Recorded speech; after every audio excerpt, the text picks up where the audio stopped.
Well, it's noon here in Ventnor, New Jersey, and this is news that you can use from, well, CarEdge with your hosts, Zach and Ray, for Tuesday, July 25th. And good news, folks, we have a new internet setup, and hopefully the damn thing works. Fingers crossed, folks. Here Yes. is the deal, Dad. We're going to kick today's show off talking about General Motors. GM, their earnings came out just today, and holy hell, Dad, they have shocked the automotive industry because I think the phrase is "holy poop, Batman." holy poop, Batman. GM has shocked the auto industry. Their sales are up way more than everyone else. Their average transaction price is up more than everyone else. They haven't had to raise incentives as much as everyone else. The story coming out of General Motors this morning is that Ray and Zach and CarEdge and all you folks saying the auto industry is doomed, you are wrong. The auto industry has never been stronger. We'll break down the data in just a second, but those are the themes, Dad. I was in disbelief when I read through it.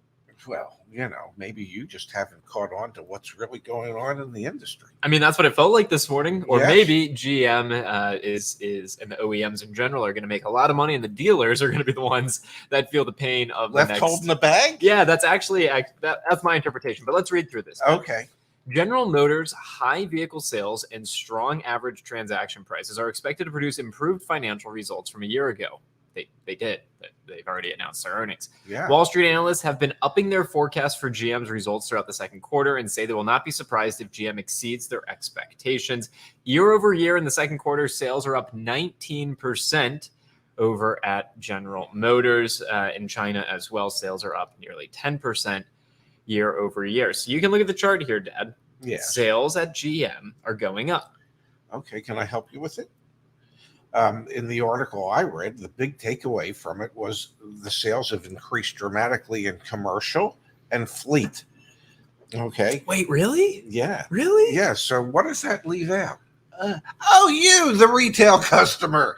Yes. You think automakers are going to pad their stats with commercial and fleet sales? Apparently so, as long as they're profitable. As long as they're profitable. Yes. All right, fair enough, Dad. But how can you make sense of this? Let's look. Market share up to 17%. That's a bounce back.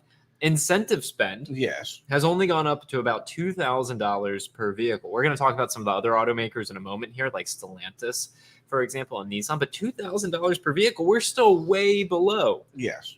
Look, Cadillac incentives, $3,000 per vehicle sold. It used to be that you'd get $9,000 off on Cadillac. So it looks like, we're talking about inventory building up, and we're starting to see a slight increase in incentives, but nothing massive quite yet. No. I mean, Buick incentives are up, 79%?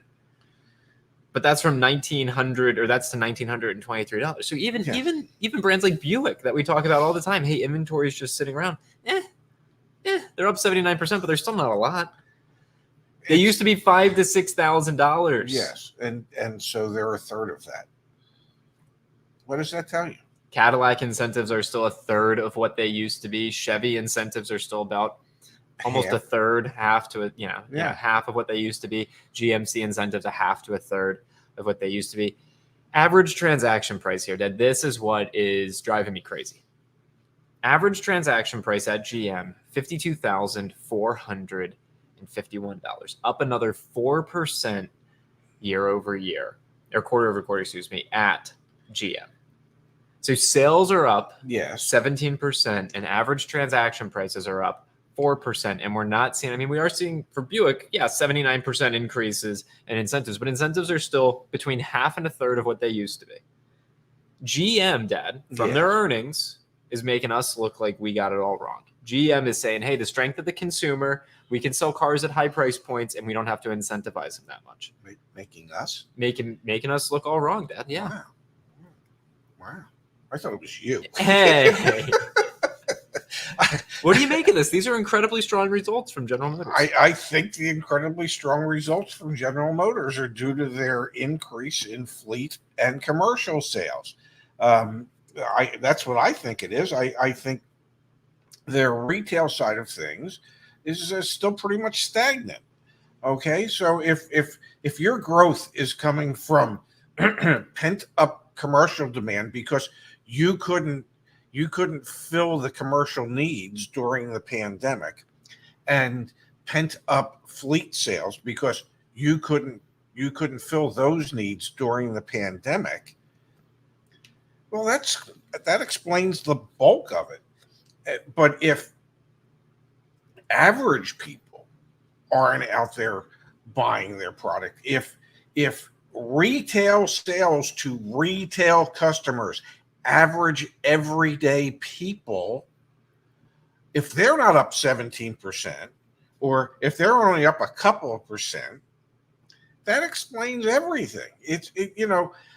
The average person, the average retail buyer, that percent of the market is shrinking and has been. And I've been saying it for the longest time. Commercial and fleet sales, man, they can make up a lot when you've had all this pent up demand. Well, once they catch up to that pent up demand, then what happens? Yeah, fleet sales are up to 1 in 5 new vehicles sold last month was to a fleet or commercial customer. And we talk about fleet; those are rental cars, governments, businesses, things like that. Yes. Not us. Yes, and yes, for GM, it bodes really well for the company where they have increased their expected profitability for the year by $1 billion to $2 billion, and that's all great, except once those fleet and commercial sales are taken care of. Yeah. Then what do you do? We point a lot of fingers on this channel at bad dealers frequently, right? We say, hey, all the time. Yeah. And with good reason. Yes. The people who are making a bunch of money in this industry, yes, the OEMs, you're right. They just GM increased their expected earnings for the year by $1 billion, not revenue, earnings. Profit. Oh, and earnings for the year, they're expecting to fall somewhere between 12 and $14 billion. Now, let's just say it's 12. That means they're making $1 billion a month, ladies and gentlemen. And hey, corporations are entitled to make money. Absolutely, we totally get it. Where I get frustrated in this is look at these paths for average transaction prices and how much they've gone up. There's no clear-minded way to say, hey, we should just continue to increase average transaction prices. And you know what? People can afford them. They can afford them. If they can't, they can't. But hey, profits up. There's a lot of cost cutting going on at GM as well. Now that's the other thing. They're looking to reduce costs by another $1 billion. They had set a goal of $2 billion, and they've now raised that to $3 billion. It's a tale of two stories. So GM's earnings are incredibly positive. They've shocked the industry for being so good. Yes. Now the devil's in the details. A lot of that has to do with commercial and fleet and how long will that last. Got it. Look at some of their competitors, Dad. We're going to talk about Stellantis here for a moment. Their earnings come out tomorrow, but we still have a bit of a preview on the data. Average transaction prices at Stellantis have increased another 5% to $57,210. Got a typo up here. $57,210. At the same time, sales at Stellantis, let me come back up here. Sales at Stellantis have gone up a measly 6%. So GM is 3 times the growth rate of Stellantis. However, Stellantis, maybe they could make a case for this. Stellantis also is spending way more per vehicle, $3,000 in incentives per vehicle sold. And their average transaction price is $57,000. I'm going to put you on the spot here, Dad. What do you think the average transaction price for a Ram pickup truck is last quarter in the United States of America? I don't think you'll believe this. Ram pickup truck? Mm-hmm. 62.5. Any guesses in the chat? What do you think the average transaction price for a Ram 1500 pickup truck? We've got on the CarEdge.com/guides on our blog tomorrow. Justin will be doing an article about affordability of vehicles. We did some statistical analysis here. I hate to say it, but Susanna is not terribly far off. Oh my God. 67,000 is a good guess. 66 is a good guess. 68 is a good guess. 65. I guess you're telling me that 62.5 was not. I think you're just going to be a little bit light on your 62 guess, Pops. Let's pull it back up on the screen here. The average transaction price for a Ram 1500. Where was it? It was on here a second ago. Sure it was. Maybe it was up here. Bear with me. It was $66,000. I'm not sure if I'll be able to find it on the screen here, but it was $66,000. I don't know, it's somewhere on the page there, which was just absurd to me, Dad, when I read that. I mean, the fact that a pickup truck. I mean, we do this all the time. Yes, we're shocked on a daily basis. Absolutely shocked. Yeah. $66,000.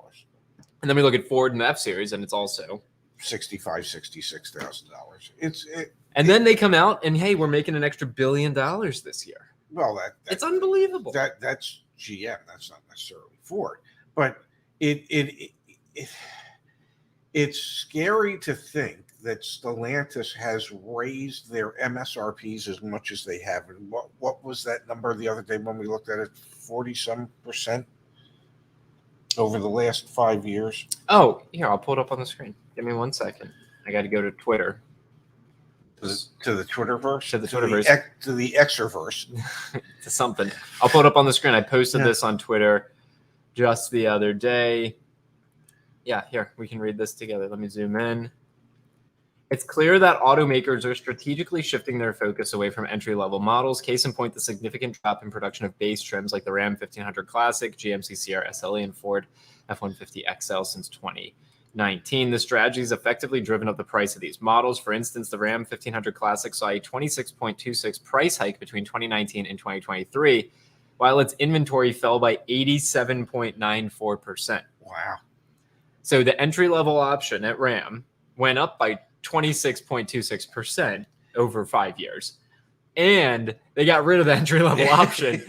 There's 88% less available inventory at that price point. Wow. Let that sink in. And that is one of the reasons why their average transaction price is at $66,000 and their increase in sales is at 6% as opposed to General Motors that's at 17%. You can't, I'm trying to think of a nice way to say this.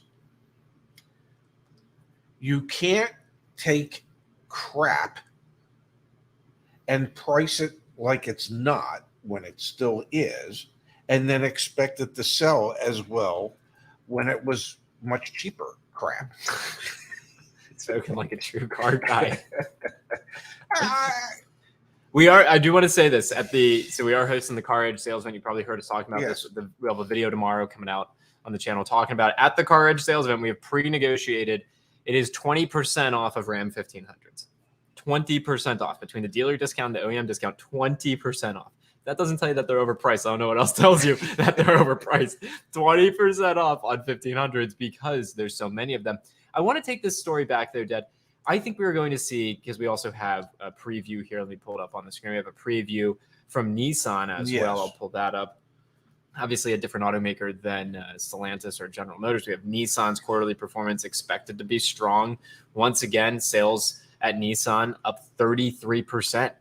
Yeah, but they were really in the toilet last year. I know, but I guess my point here is they've made a nice recovery. Exactly. That's my point. We're in earnings season now. Yes. Earnings season for these automakers.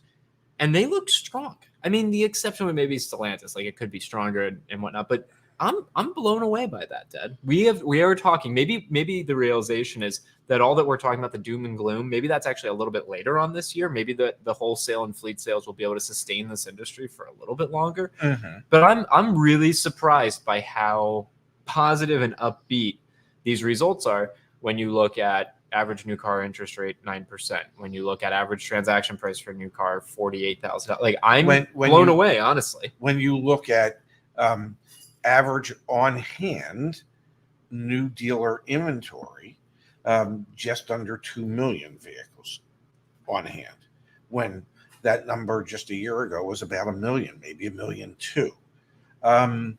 So yeah, it's surprising. What's surprising is as the inventory has grown, that the incentives really haven't crept up as much as we thought they might. But apparently there's still enough people in the smaller market that they're playing in that can afford these higher priced vehicles and are still buying them. Maybe not as many people as they would like, Definitely but enough. Not as many, but yeah, exactly, enough. Yeah. All right, I want to switch gears. I want to talk about the financial markets for a moment here. Before we do, I want to pull this up on the screen. Billy says last week the data said Jeep was one of the most Googled brands of cars in the United States. Jeep is getting more popular. Jeep, you can we'll send our invoice to you directly. We are making Jeep more popular because we talk about how much inventory they have. Yes. All the freaking time. No one's buying them, but now people seem to be buying them because there's some discounts and some incentives. Yes. And Blackburn says prices need to plummet, no more overpriced MSRPs. I think that is really the theme here. These OEMs, I think, are going to continue to get kind of fat and happy because people keep buying these things, commercial customers, retail customers. The MSRPs need to what's the word? Like come back down to normal. Like fall to earth. Recalibrate. They need to recalibrate. Oh, recalibrate. No, I mean that genuinely. Like the MSRPs got out of whack. Yes. And people are still buying them, but they need to kind of recalibrate. They need to. We need to see, and we discussed it to a certain degree yesterday. We need to see manufacturers make a concerted effort to produce more lower priced entry level vehicles. For instance, the Dodge Ram 1500 Classic. Yep. So that there's more of those vehicles available, which would bring more people back into the market. The problem is that at what the average transaction prices are today, the average person is not the one that's buying that. Now, they might have wanted to if it were still at $45,000 to $50,000, but at $66,000, they just can't find themselves anywhere near capable of doing that. Yeah. All right. Let's switch gears because another piece to this puzzle is getting financing for the purchase of those vehicles. I saw this article earlier today that we're going to turn to it in just a second. Alarm bells. Okay. No one's going to talk about this. You're not going to see it on the nightly news. Alarm bells went off when I saw it. Before we do, Dad, I want to say hi to Rev Nation here. This is Joe. Yeah. Saying good afternoon, gentlemen. Pops, you weren't even aware of this. Joe is one of the newest car coaches back at CarEdge, and Joe has his own YouTube channel as well, Rev Nation. So we encourage you to check that out. For those of you that are unfamiliar, welcome Joe welcome. and Rev Nation. Welcome Joe and Rev Nation. For those of you that are unfamiliar, we help people buy cars and sell cars every single day. That's Mario on our team, Ashley, Phil, who's here in the chat with us today. We have the CarEdge data platform, the coach program, the consult program. Got the promotion that ends at the end of the month. By now, you should know we're pretty consistent with that. But we did bring back consult calls recently with folks like Joe and others, other coaches on our team. So please, please, please go take a peek at that before the end of the month. Let's switch gears and welcome again, Joe. This headline, Dad. Yeah. Thank you, Amanda Harris from Auto Finance News. Banks offload auto debt as deposits shrink. We're going to dig into it. We talking shrinkage? We're talking shrinkage. This is your Seinfeld portion of the show. We are talking shrinkage. You know what happens when you just get out of the cold ocean? You got shrinkage, baby. Offload auto debt as deposits experience shrinkage. Shrinkage. All right, let's do a quick reintroduction to how paper works in the auto industry. You go buy a car. I do. All right. Yeah. I do. Yes. Yeah. Just say I do to each. I do. You go buy a car. Okay. A financial institution does indirect lending through the dealership. So the dealership has a relationship with Huntington Bank. Yes. Huntington Bank gets your credit application, says, hey, dealership, here's a price that we're willing to loan the money at, 5%. The dealership says, great, I'll sell it to the customer at 7%. Awesome. That's how works for most dealerships, yes. Then that bank behind the scenes, Dad, they bundle thousands, tens of thousands of those loans into asset-backed securities so that they can go sell them and they can say, hey, here's a bundle, a tranche, a vintage of loans that we put together. Yes. And they are generally within these credit criteria and these scores and for these types of vehicles. And then they go sell them. Dad, for less than what the loan would come to maturity at, because they're getting a premium. They want the money now. Exactly. They're getting the money now. That's how this industry works. So when you see this article in the industry publication, auto finance news. Banks offload auto debt as deposits shrink, and you just start to even glance through. You don't even have to read the whole doggone thing. You get here. You should. Yeah. Bank of America, for one, is preparing its first auto asset-backed securities deal since 2012. A $1.2 billion transaction backed by new and used auto loans. Prime auto loans. Yeah. They're doing their first deal in a decade. Yes. In over a decade, Dad, because they want to. And because deposits are shrinking. So if part of the problem becomes if the deposits shrink, and basically this is how people put money into banks, and then banks say, hey, we're going to be generous. We're going to give you a whole 1% today, perhaps, on your savings account. So give us as much money as you can. And then they take that money that the customer gave them and they lend it to other people at higher interest rates. So there's a spread there. That's how they're making money. Yep. But if they keep lending money and there isn't as much money as they're lending coming in, that's shrinkage. And that's when you say, okay, let's take $1.2 billion worth of our outstanding auto loans and let's sell those so we can get some additional cash to make up for our shrinkage. Is that about right? That's about right. Yeah. I think it also indicates, Dad, the crunch that financial institutions are feeling. This is another reason why they're going to be less interested in making new auto loans.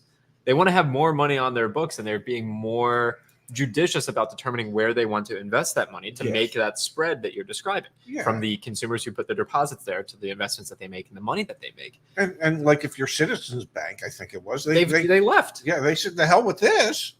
They're just busy selling off their remaining auto loans because they don't want to be in the auto loan business anymore. I was looking at GM Financial's quarterly report. Yes. And, it's strong as well, Dad. I was looking there. Their delinquency rate went up a little bit. Their charge-offs went up a little bit, but it's pretty strong. So I think what you're going to end up seeing here is more and more proliferation of, I get my financing through the manufacturer, and more challenge for people who want to buy a used car and get financing on that. I think, this is my supposition, we've got a Fed meeting tomorrow. We're going to continue to see. Are we invited? We're not invited. We're going to continue to see interest rates go up, which is going to make the cost to borrow, the cost to purchase these assets more difficult, which should continue to put pressure on the market. But I think that's going to, It's going to disproportionately impact used vehicles as it does new vehicles. Tomorrow will be an entire show dedicated to the used car market. The too long didn't read is wholesale values continue to go down. And I think this indication from Bank of America and others saying, you know what, we're disinterested in lending for auto loans, and we're going to wash our hands of the loans that we have, written in the past. Oh, and we're running out of deposits from consumers. That's a messy mix, man. It is, but what was the amount of deposits? $17.2 trillion. So it's we are working in the trillions. Yes. So it's not like there's this. Oh darn! We only have $3.89 left. Okay, but the amount of deposits is down. And let's face it, with inflation, with everything else out there, people might have to dip into their savings a little bit to consistently make ends meet every month, and that's going to impact it. So, thankfully I don't. I find it fascinating, Pops. I really, really do. You know what I find fascinating? We 3.5 years ago started this nonsense with videos to try and level the playing field for people, to help them deal with many of the practices that dealerships employ in order to extract as many dollars from the customer as they can. Little did we know that we would spend as much time talking about asset-backed securities, the sell-off of auto loans, as we do. I mean, it's like we have, I'll say you more so than me, you have really broadened your your horizons as to what you have to have at least some working knowledge of. Absolutely. And in many cases, some expertise in. Absolutely. So the journey has been incredible when you think of it like that. Favorite part of the journey is every time we get to do this segment. Really? Something must have happened, because you got to be kidding me. All right, really got to be kidding me, folks. This is posted over on the CarEdge community forum, caredge.com/community. Yes. The post is here from Victoria. Yes. Would buying a car through dealership sales event even be worth it? The reason this is our really got to be kidding me is look at how dealerships market these things. Okay. Back by popular You got to demand. yell it. You got to yell it. Back by popular demand. Yeah. Our annual blowout sales event is going on now at Jupiter Chevrolet. Get into a new vehicle. 0 down payment available. This week only, Wednesday through Saturday. Yeah. Comment message, my voucher to secure. Payments are like, look at this stuff. Payments starting as low as $299 a month. And that only requires $42,000 down. So Victoria's obviously in the community forum looking for like, should I buy into this crap? Yes. We're obviously, in case we talked about it 10 minutes ago, we're running the CarEdge sales event. Yeah. It's the polar opposite of this. First time buyer, come see us. Late payments, come see us. Repossessions, come see us. Bankruptcies, come see us. We're not going to be able to help you, but please come see us. What is this crap, man? And then Keith in here saying, it's old school. Not really. These types of events are usually created by marketing firms who are hired by the dealership. Yeah, to generate leads. That's because those marketing firms and those dealerships are stuck in the 1970s, 1980s, 1990s, and it's repossessions. Come and see. Yeah, come and see. And I don't know if that means bring your repossession. I'm not sure. So you can drop it off here. But you know what we're trying to do. The polar opposite of this. It's like we're trying to bring an industry into the 21st century that's still, I don't know, in the 19th century. And it's like they're kicking and screaming, and they just can't stop doing crap like that. It's like a drug, man. They can't stop being a parody of how people see them. I mean, the irony is that they are exactly what people think they are. Okay. And we're trying desperately to bring them along, to try and show dealers that there are better ways of doing this. You just shouldn't. I mean, the reason it's really got me kidding me is just like that type of marketing. The all caps, the bankruptcies, come see us. It's like the upside down sales events. We're gonna see more of those. I hate. But you won't know this, and the people in the New York area, in New York City area, they will know this. North Jersey, Connecticut, New York City. In the 70s or 80s, there was a concern called Crazy Eddies. Okay. What's Crazy Eddies? In Crazy Eddies, they sold electronic equipment. They sold refrigerators, they sold appliances, and at Crazy Eddies, their prices were insane, and there was literally someone at the door, and if you were walking out empty-handed, he would grab you and go, "What's it going to take? If we could save you another 5%, can we get you to take this today?" And I believe Crazy Eddie himself moved to Israel to avoid extradition on like tax charges or something. But it was, prices are, and that's the type of marketing. Now, Crazy Eddie's went out of business, okay, but that's the type of marketing that automobile dealerships still think they need today, and they don't. You have to, at some way, you have to evolve. And many dealerships just refuse to. Yeah. Which is unfortunate. Yeah, no, I hear it. Look, the family ran away. Yeah. I'm telling you. Yeah.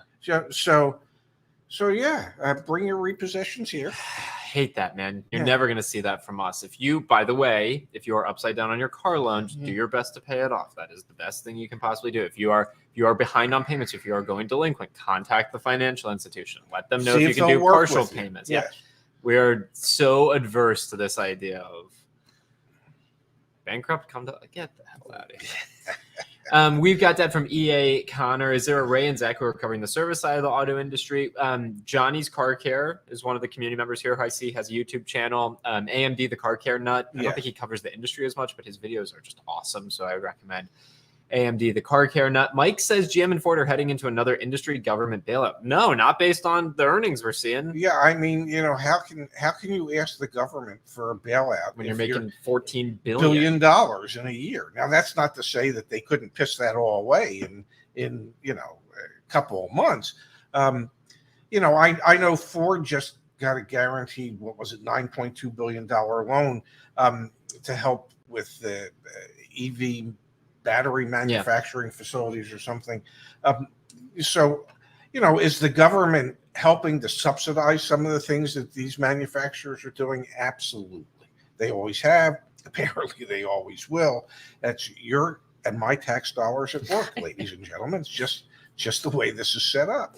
Want to leave everyone. Also, we've got Corey here. I've been pitching using new marketing ways to change the dealerships. They are stuck in the old ways. Hi, attention everyone. The chiller has shut down. Staff has been trying to restart it all morning. We reached out to a contractor. Sorry for any inconvenience. Have a good day. See, Gina. The thing is, Gina knows we do a show. Every day. Gina knows we do a show. Yeah, I'm going to call her and I'm going to go, WTF. Gina knows we do a show. Dad, we are made for reality TV. Because that's what this is. Yes. Wow. Gina knows. I walk in every day. Today she's like, "Oh, you're cutting it close on the show." She knows. Hi, Gina, if you watch this. Okay, here's the deal. I want to leave with this. I had a chat this morning with CarWow. So for those of you who watch the drag race videos on YouTube, it's typically CarWow. Such a cool experience because when we started this 3.5 years ago, they were some of the inspiration to start a YouTube channel. So I just want everyone to know it was such a cool moment. So thank you to everyone who supports us because I'm pretty sure that's why they reached out to us, was because they saw some of our YouTube videos and what we're doing. So that was. I'm waiting for Gina to think we're at a deli, and she goes, "Now serving number 112, 112." All right, CarEdge Electric, please go check it out. CarEdge.com. Please check out all the different resources we have to help you back there, and we will be back tomorrow. Yes, at noon Eastern, 9 Pacific. Yeah, I'll probably be sweating. Used car market update. I want to be very clear. The used car market, there are a lot of interesting things going on tomorrow, so we'll do a full analysis of that. I'll see maybe if Brandon from Car Questions Answered can join us as well. Everyone go enjoy your afternoon. You do the same, Pops. CarEdge Electric. 10 minutes, CarEdge Electric. Okay, well, I got to get set up for that. Here we go. Thanks, everybody. We'll see you in a few minutes.